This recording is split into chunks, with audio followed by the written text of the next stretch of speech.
এক হতে যাচ্ছে কওমি মাদ্রাসা ভিত্তিক প্রভাবশালী রাজনৈতিক দল জমিয়তে উলামায়ে ইসলাম বাংলাদেশ।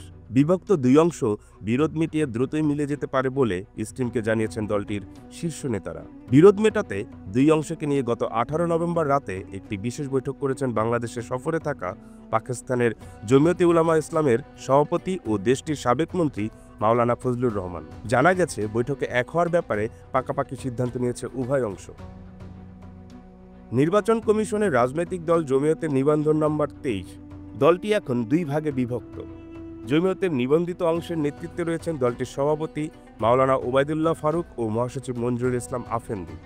দলটির অন্য অংশের নেতৃত্বে রয়েছেন সভাপতি হিসেবে আব্দুর রহিম ইসলামাবাদী ও মহাসচিব গোলাম মহিউদ্দিন ইকরাম। 2017 সালের ডিসেম্বরে দলটিতে পাল্টাপাল্টি বহিষ্কারের ঘটনা ঘটে।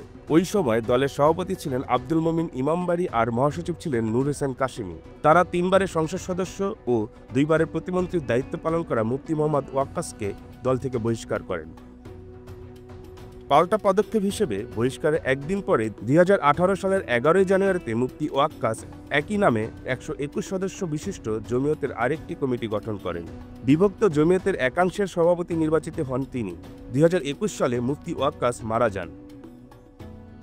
অন্যদিকে আব্দুল মমিন ইমামবাড়ির মৃত্যুর পর নিবন্ধিত অংশের সভাপতির দায়িত্বে আসেন শায়খ জিয়াউদ্দিন, আর নূর হোসেন কাশিমির মৃত্যুর পর মহাসচিব পদে আসেন মঞ্জুরুল ইসলাম আফেন্দি।